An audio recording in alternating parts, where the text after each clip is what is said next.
Hello दोस्तों, नमस्कार। हमारे इस YouTube channel dear science classes में आप सभी का हार्दिक स्वागत और अभिनंदन है। कल तक हम जान चुके हैं, कल की जो सेशन है उसमें जान चुके हैं कि बीजाणुजन जो ऊतक होते हैं उस जो ये मात्र कोशिका का कार्य करती है, मतलब अर्धसूत्री विभाजन के द्वारा लघु बीजाणुओं का निर्माण करती है। आज के सेशन में बात करने वाले हैं लघु बीजाणु जनन के बारे में। तो मैंने पहले ही हेडिंग डाल दी है कि लघु बीजाणु जनन क्या होता है वाकई में। अब देखिए, जो लघु बीजाणु होता है वो मात्र कोशिका में अर्धसूत्री विभाजन के द्वारा 4 अगुणित लघु बीजाणुओं का निर्माण होता है। कितने? 4 अगुणित लघु बीजाणुओं का निर्माण होता है। इसे क्या कहते हैं? लघु बीजाणु जनन कहते हैं। हम की पॉइंट के साथ में स्टेप बाय स्टेप समझते जाएंगे और साथ में आप नोट्स भी बनाते रहिएगा। लघु बीजाणु मात्र कोशिका में अर्धसूत्री विभाजन के द्वारा 4 क्या बनते हैं? लघु बीजाणु बनते हैं, जिसे क्या कहते हैं? लघु बीजाणु जनन कहते हैं। की पॉइंट के साथ में समझेंगे। अब देखिए, जो लघु बीजाणु होते हैं, लघु बीजाणु की पॉइंट के साथ में हम नोट्स बनाते जाएंगे। लघु बीजाणु मात्र कोशिका में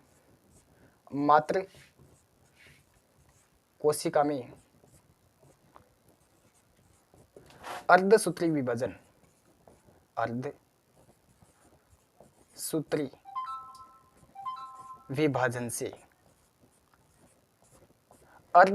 विभाजन से कितने? 4 अगुणित लघु बीजाणुओं का निर्माण होता है। कितने?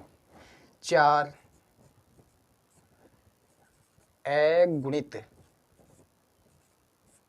लघु बीजाणुओं का निर्माण होता है। कितने सर?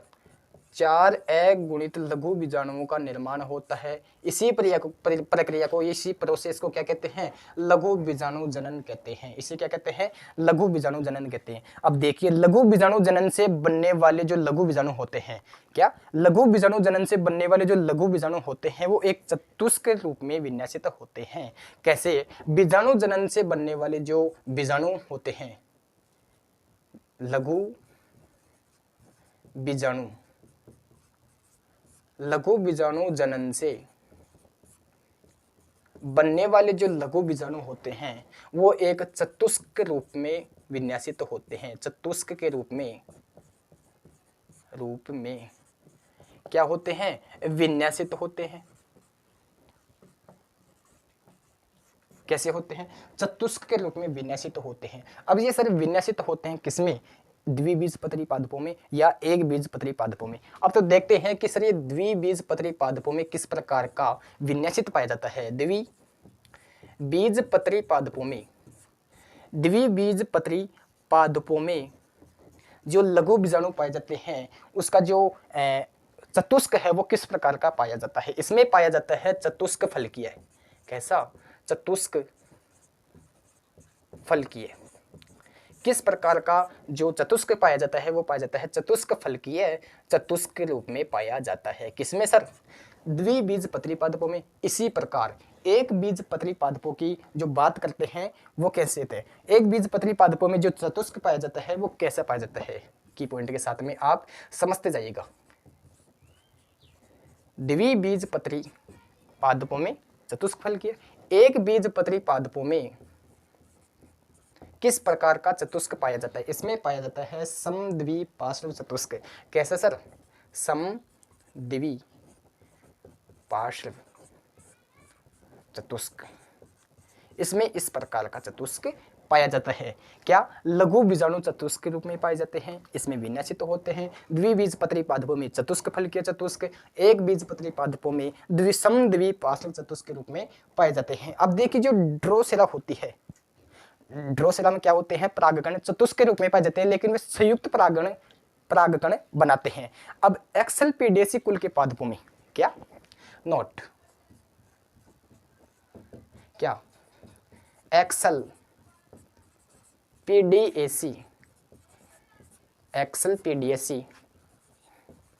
कुल के पादपों में एक्सेल्पिडेसी कुल के पादपों में जो परागकण होते हैं वो मिलकर परागपिंड का निर्माण करते हैं। जो परागकण होते हैं, परागकण मिलकर किसका निर्माण करते हैं सर? वो करते हैं परागपिंड। किसका? परागपिंड। या इसे हम क्या बोल सकते हैं? पोलिनियम भी कह सकते हैं, या परागपिंड का निर्माण करते हैं। सर एक्सएलपीडी स्कूल में कौन से पौधे आते हैं या कौन से प्लांट आते हैं? तो एग्जाम्पल की बात करते हैं, एग्जाम्पल में आप लिख सकते हैं आक या ड्रोसेरा। क्या? आक, जिसे हम मातृभाषा में या सामान्य भाषा में क्या कह सकते हैं? आंकड़ा। राजस्थान में खूब पाया जाता है आंकड़ा। ठीक है, अब दूसरा आता है एग्जाम्पल ड्रोसेरा। क्या आता है सर? ड्रोसेरा। अब जो ये ड्रोसेरा है, ये ड्रोसेरा, अब ये ड्रोसेरा क्या होता है कि इस प्लांट में क्या होता है कि परागकण होते हैं वो चतुष्क आपस में जुड़ करके संयुक्त परागकण बनाते हैं। ड्रोसेरा में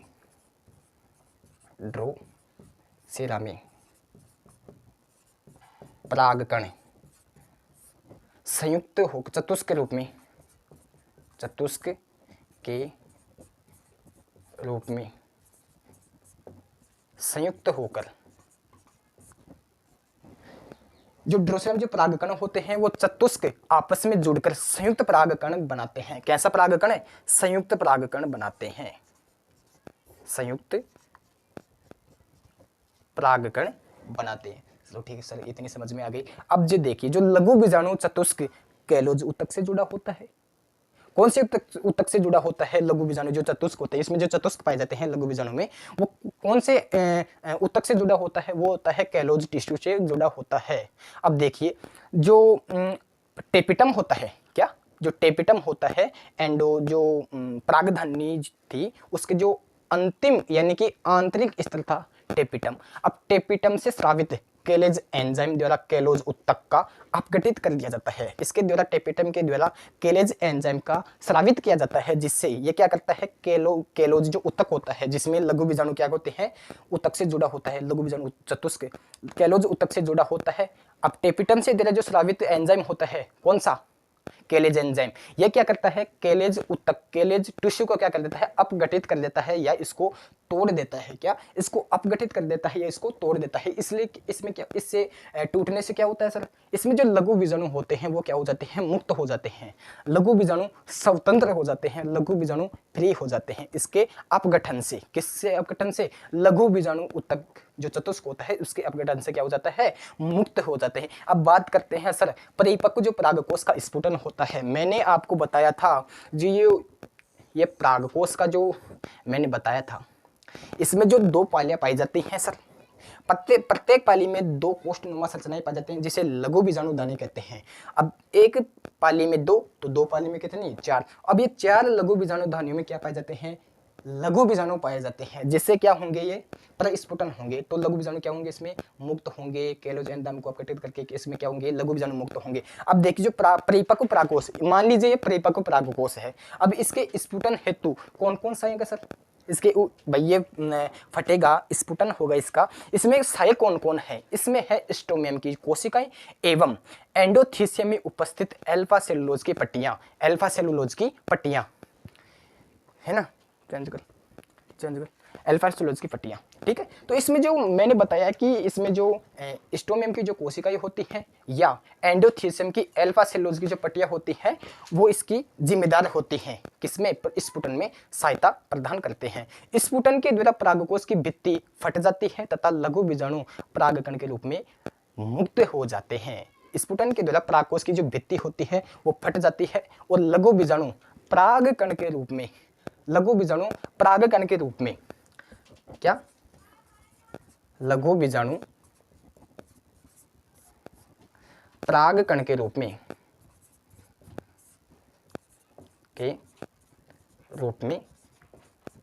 मुक्त। अब इसमें सहायता प्रदान करते हैं, सीधी सहायता प्रदान करते हैं। इसमें क्या? इसमें जो इसका जो मेन स्फुटन में सहायता,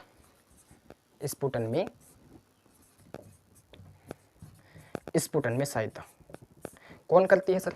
स्फुटन में सहायता करते हैं स्टोमियम की कोशिकाएं, स्टोमियम कोशिकाएं और तथा एंडोथीसियम में उपस्थित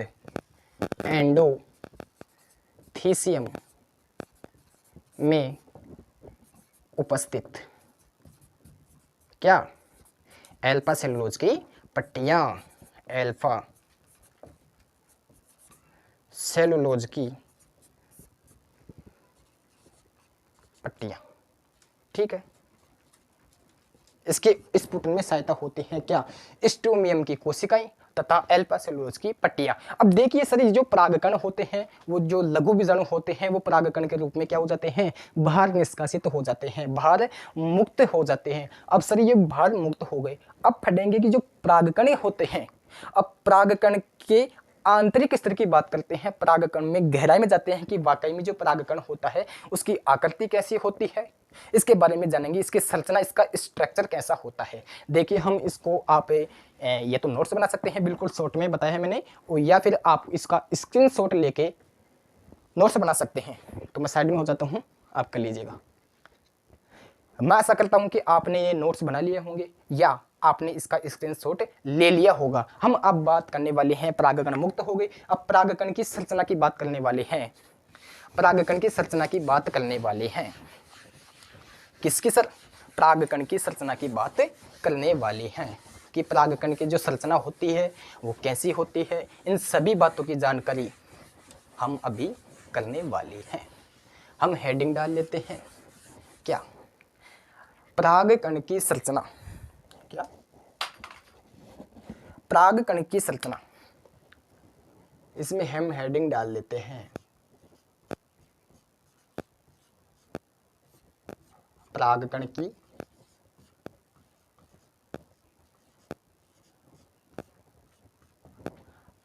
की संरचना। ठीक है, अब परागकण की संरचना की बात करते हैं तो परागकण की संरचना में द्विस्तर भित्ति पाई जाती है। कैसी?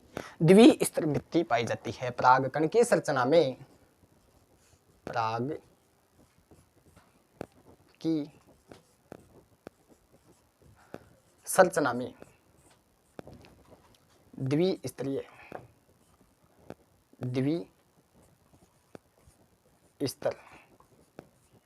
भित्ति। ठीक है सर, जो परागकण की संरचना होती है उसमें द्विस्तर भित्ति पाई जाती है। अब सर ये द्विस्तर भित्ति पाई जाती है मतलब दो, कहीं ना कहीं दो स्तर पाए जाते हैं। जो पहला जो स्तर होता है वो कौन सा होता है सर? वो होता है बाह्य चोल। बाह्य चोल। ठीक है, दूसरा जो स्तर होता है वो होता है अंतः चोल। अंतः चोल। ठीक है सर, परागकण की संरचना में द्विस्तर भित्ति पाई जाती है। जो पहली भित्ति है, ये मतलब सबसे बाहर वाली जो भित्ति होती है वो होती है बाह्य चोल। अंदर वाली जो भित्ति होती है वह होती है अंतःचोल। अब बात करने वाले हैं किसकी? बाह्य चोल की बात करने वाले हैं। की पॉइंट के साथ में देखिए आप, बाह्य चोल की बात करने वाले हैं। बाह्य चोल। ठीक है, बाह्य चोल की बात करने वाले। अब सर ये बाह्य चोल क्या होता है? इसे हम एग्जाम भी बोल सकते हैं। यह क्या होता है कि यह स्पोरोपोलिन से निर्मित बाह्य आवरण होता है। ठीक है, यह स्पोरोपोलिन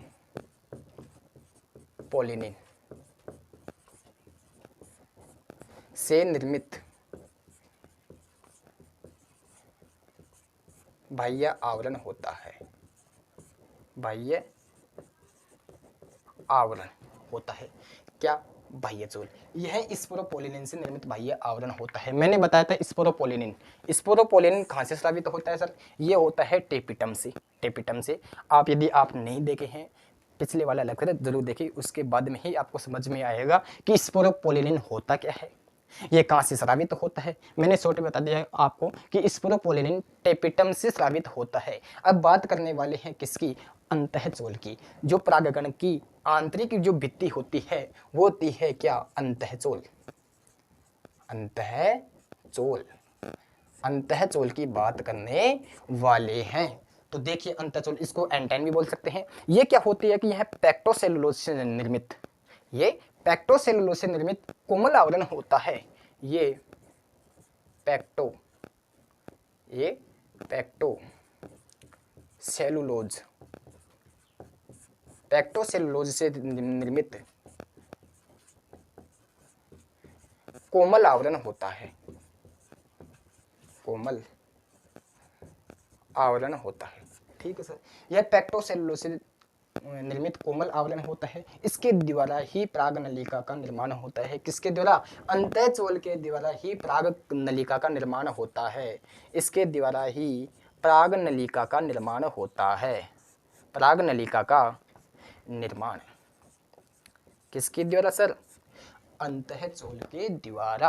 अब बात करते हैं कि परागकण में सर जिन स्थानों पर बाह्यचोल अनुपस्थित होती हो तो उस स्थान को क्या कहते हैं?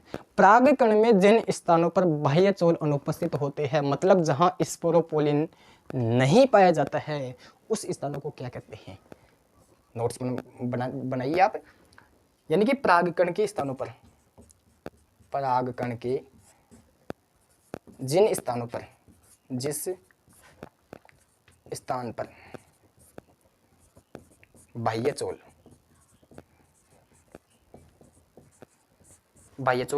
अनुपस्थित होती है, बाह्यचोल में क्या होता है? स्पोरोपोलिनिन। तो स्पोरोपोलिनिन यदि बाह्यचोल उपस्थित नहीं है तो स्पोरोपोलिनिन कहाँ आएगा सर? नहीं आएगा ना। तो इस स्थान को क्या कहते हैं? जनन छिद्र हो कहते हैं। तो उस स्थान को क्या कहते हैं सर? जनन छिद्र बोलते हैं। जनन इस निर्माण को हम यहाँ ऐड कर लेते हैं। उस स्थान को क्या कहते हैं सर? जनन छिद्र कहते हैं। क्या कहते हैं? जनन छिद्र। अब इस जनन छिद्र यानी कि इस स्थान पर ही जनन छिद्र में से होकर ही परागनलिका बाहर निकलती है। इस स्थान पर जनन छिद्र में से ही, यानी कि परागन के जिस स्थान पर बाह्यचोल अनुपस्थित होता है या स्पोरोपोलिनिन अनुपस्थित होता है, उस स्थान से ही परागनलिका बाहर निकलती है। क्या?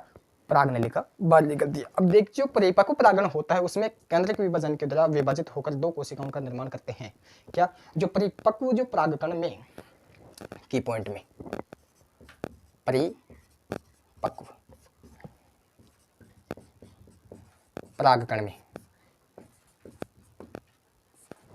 जो परिपक्व परागकण में क्या होता है? केंद्रक समसूत्री विभाजन के द्वारा, केंद्रक में समसूत्री विभाजन, समसूत्री मतलब एक समान, जिसमें गुणसूत्र की संख्या कैसी होती है? समान होती है।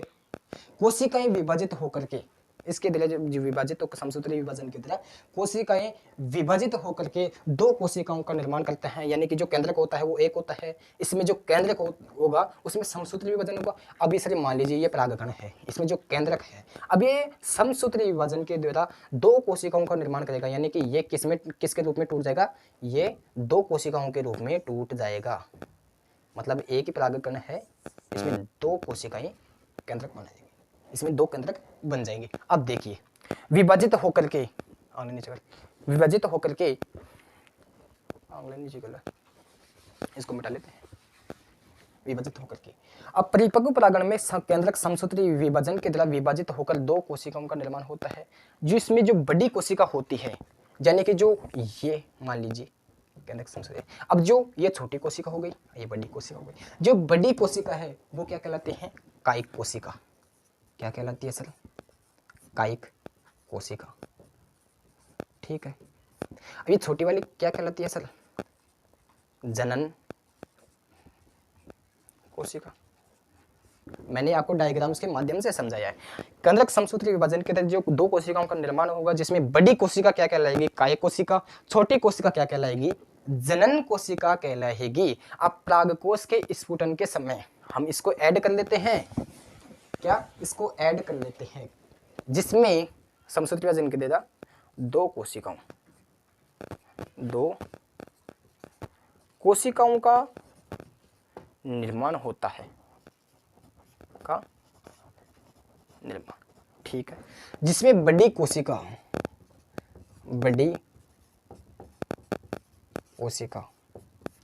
क्या कहलाएगी सर? कायिक कोशिका। ठीक है। जो छोटी कोशिका होगी, छोटे कोशिका, वो क्या कहलाएगी? जनन। वो क्या कहलाएगी? जनन कोशिका कहलाएगी। ठीक है, इतनी बात आपको समझ में आ गई है। अब देखिए, जो परागकोश होता है उसके स्फुटन के समय, जो परागकोश है उसके स्फुटन के समय, परागकण के समय परागकण द्विकोशिकीय अवस्था में ही जड़ते हैं। मतलब इससे कोशिकाएं ऐसा परागण जिसमें दो कोशिकाएं उपस्थित होती हैं द्विकोशिकीय अवस्था में ही जड़ते हैं। ठीक है, परागकोश के सॉरी हाँ ठीक है, परागकोश के स्फुटन के समय जो परागकण होते हैं वह द्विकोशिकीय अवस्था में ही जड़ते हैं। वो कैसे होते हैं? द्विकोशिकीय अवस्था में होते हैं। ठीक है सर, जो परागकण होते हैं द्विकोशिकीय अवस्था में होते हैं। हम आपको एक परागकण का डायग्राम बनाते हैं। आपको एक परागकण का क्या बनाते हैं? डायग्राम बनाते हैं। मान लीजिए परागकण है, इसके ऊपर जो बाह्य चोल होता है वह कैसा होता है मैं आपको बता देता हूँ। कुछ इस प्रकार का उसके ऊपर बाह्य चोल होता है। ठीक है, आप अच्छी तरीके से डायग्राम बना सकते हैं, मैंने आपको समझाने के लिए बनाया है। इसमें देख सकते हैं आप जो ये दो कोशिकाएं होती हैं। ठीक है, इसमें जो छोटी कोशिका होती है वो होती है जनन कोशिका। कौन सी कोशिका? जनन कोशिका। बड़ी कोशिका होती है वो कौन सी होती है? कायिक कोशिका। कायिक कोशिका। जो ये बाह्य आवरण होता है वो क्या होता है? बाह्य चोल। कौन सा? बाह्य चोल। ठीक है सर, जो अंदर वाला जो होता है यानी कि ये वाला बता रहा हूं मैं, ये कौन सा होता है? ये होता है अंतःचोल। अंतःचोल। और जिन स्थानों पर बाह्य चोल अनुपस्थित होता है उसको क्या कहते हैं? उसको कहते हैं जनन छिद्र। उसको क्या कहते हैं? जनन छिद्र। ठीक है, इतना समझ में आ गया बोले? ठीक है, इतना समझ में आ गया आपको। ये कोशिका है, ये क्या है? ये कोशिका है। कौन सी? बड़ी कोशिका। बड़ी कोशिका को क्या कहते हैं? कायिक कोशिका। ये छोटी कोशिका होती है इसको क्या कहते हैं? जनन कोशिका। ठीक है सर, जहाँ बाह्य चोल उपस्थित होता है उसको बाह्य चोल, अंदर वाली इसको क्या कहते हैं? अंतःचोल। लेकिन सर आप ये बताओ, आपने बताया कि कहाँ अनुपस्थित है? परागकण के जिन स्थानों पर बाह्य चोल अनुपस्थित होता है, मतलब ये यहाँ पे अनुपस्थित है, ये यहाँ पे अनुपस्थित है, मतलब इस प्रोपोलिन यहाँ पर उपस्थित नहीं है, तो उस स्थान को क्या कहते हैं? जनन छिद्र। और इस जनन छिद्र में से ही परागनलिका बाहर निकलेगी। ठीक है, अब देखिए हम आगे देखते हैं, इसको हम हटा लेते हैं। आप साथ में ई नोट्स बनाते रहिएगा। और यदि आपको हमारे जो लेक्चर है, हमारी जो क्लास है आपको अच्छी लगी हो तो आप लाइक करना ना भूलें और साथ ही चैनल को सब्सक्राइब कर लें। और यदि आपको ये वीडियो अच्छा लगा हो तो आप दोस्तों को शेयर करना ना भूलें। तो दोस्तों आगे बात करते हैं कीट परागित पुष्प के परागकणों पर। अब बात करते हैं कीट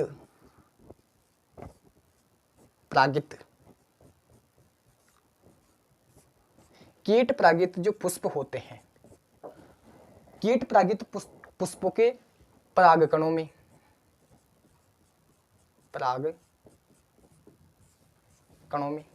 ठीक है, कीट परागित पुष्पों के परागकणों पर एक चिपचिपी तेलीय परत उपस्थित होती है। परागकणों में एक चिपचिपी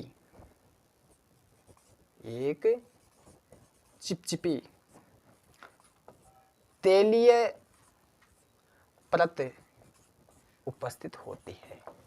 ठीक है, जिसे क्या कहते हैं सर? उसी को कहते हैं पोलेन किट। क्या कहते हैं? Pollen kit.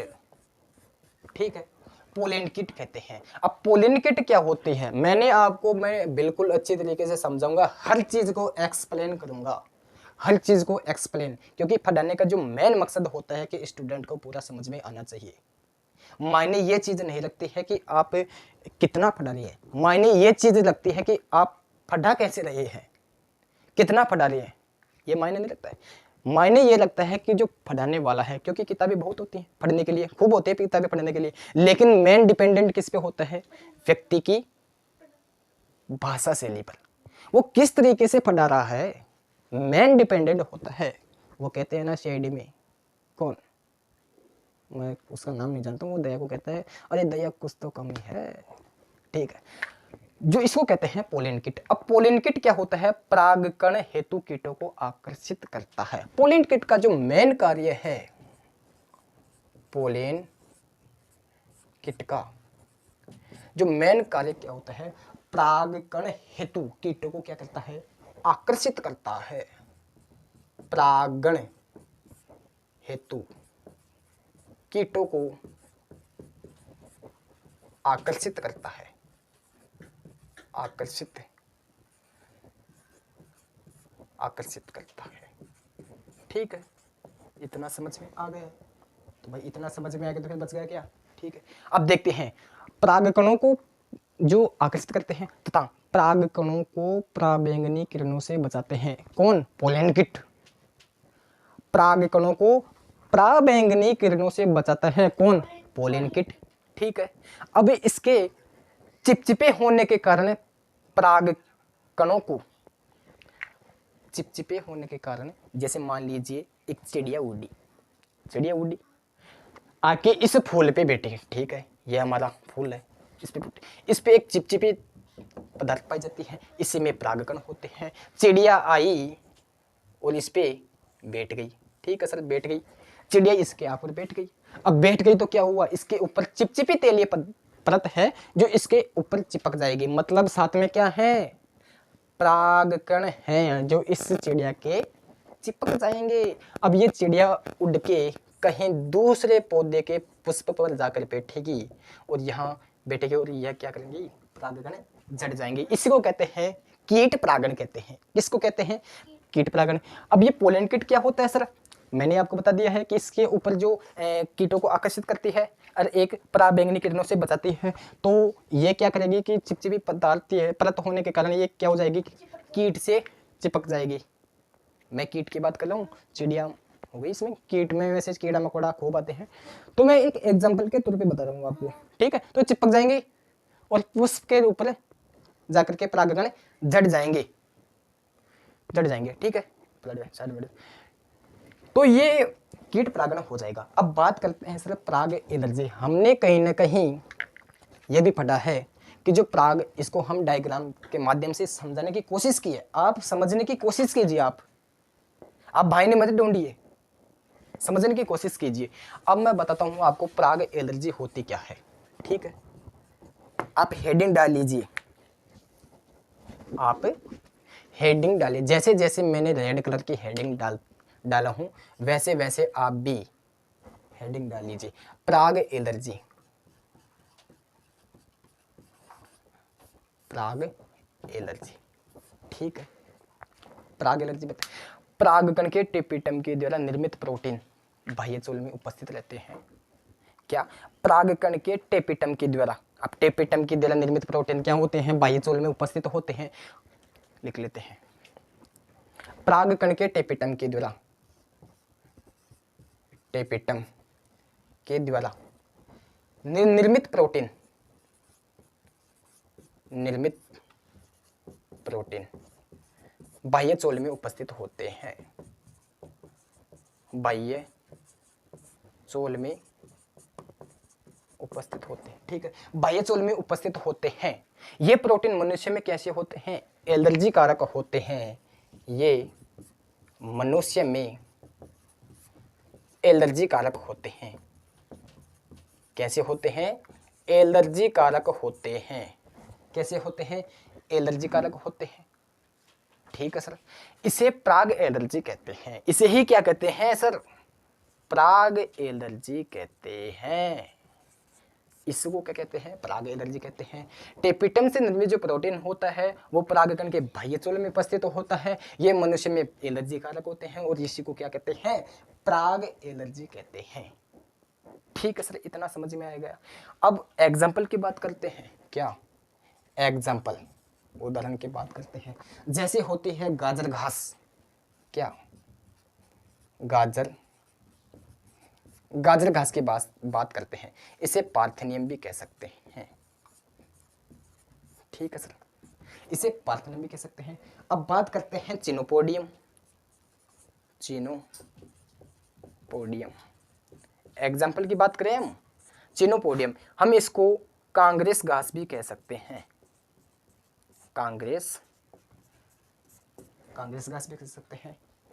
जैसे मान लीजिए ज्वार इत्यादि,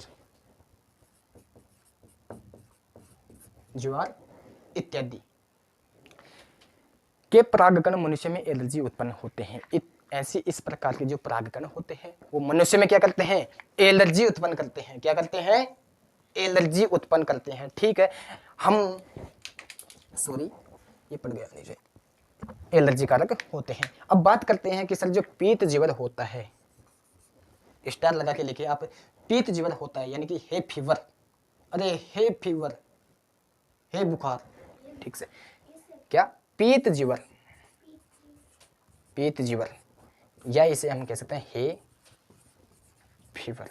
ठीक है, अब ये क्या होता है, हे फीवर पराग एलर्जी से उत्पन्न होते हैं। जो हे फीवर होती है, हे बुखार, मेरे बुखार आ गई, ये किससे उत्पन्न होता है सर, ये पराग एलर्जी से ही उत्पन्न होता है, पराग एलर्जी से ही उत्पन्न।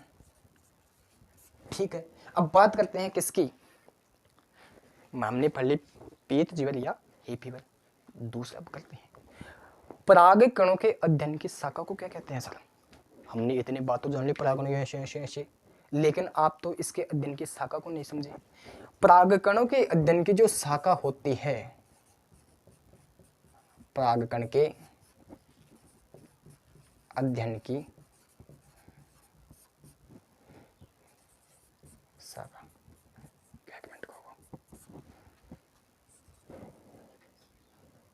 पेलोनियोलॉजी कहते हैं। कहते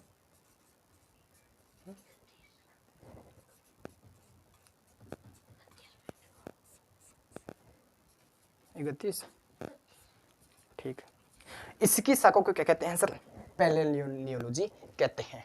ठीक है दोस्तों, आपको बिल्कुल समझ में आया होगा। ठीक है, चलो एक और लिख देते हैं हम, पराग उत्पाद की भी बात कर लेते हैं। हमारा जो अगला जो टॉपिक होगा, आप स्क्रीनशॉट ले सकते हैं या नोट्स बनाते रहिएगा साथ साथ।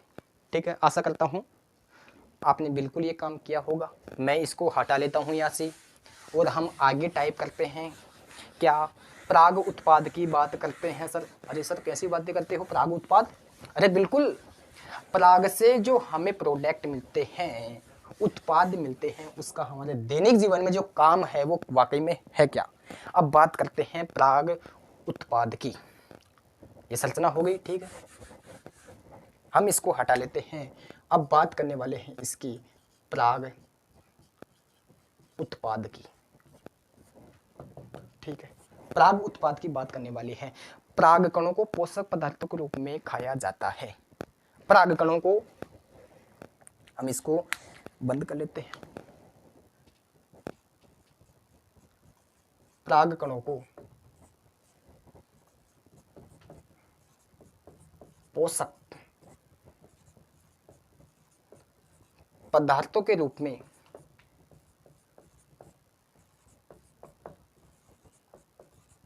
खाया जाता है। किसके रूप में, पोषक पदार्थों के रूप में इसे खाया जाता है, जिससे क्या होता है, खिलाड़ियों की कार्य कुशलता बढ़ती है, खिलाड़ियों में क्या होता है, जोश आता है इस पराग उत्पाद को खाने से।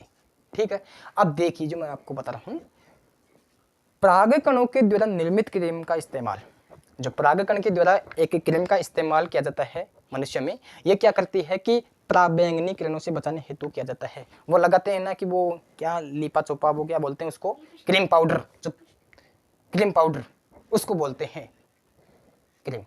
वो क्रीम क्या करती है कि पराबैंगनी किरणों से आने वाली जो एक तरीके से बोल सकते हैं कि हानिकारक जो किरणें होती हैं वो बचाने का काम करते हैं चेहरे पे। ठीक है, लिख लेते हैं, पराबैंगनी किरणों से बचाने का काम करती है।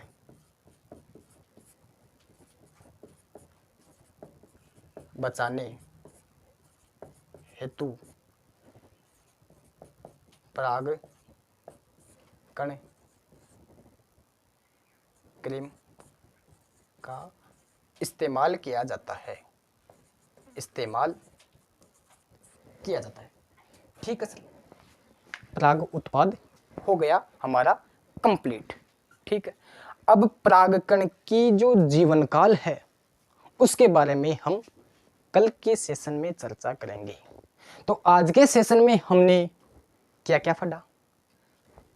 हम आज के सेशन में हमने पढ़ा लघु बीजाणु जनन क्या होता है सर, केंद्रक जो परागकण में केंद्रक होता है वह कितनी कोशिकाएं बनता है, काय कोशिका, जनन कोशिका। हमने पराग उत्पाद भी पढ़ लिया, इससे पहले हमने पराग एलर्जी भी पढ़ ली। ठीक है, तो इन सभी बातों की जानकारी हम इस सेशन में जान चुके हैं। आप यदि आपको समझ में नहीं आया है तो आप इस वीडियो को दोबारा से देख सकते हैं।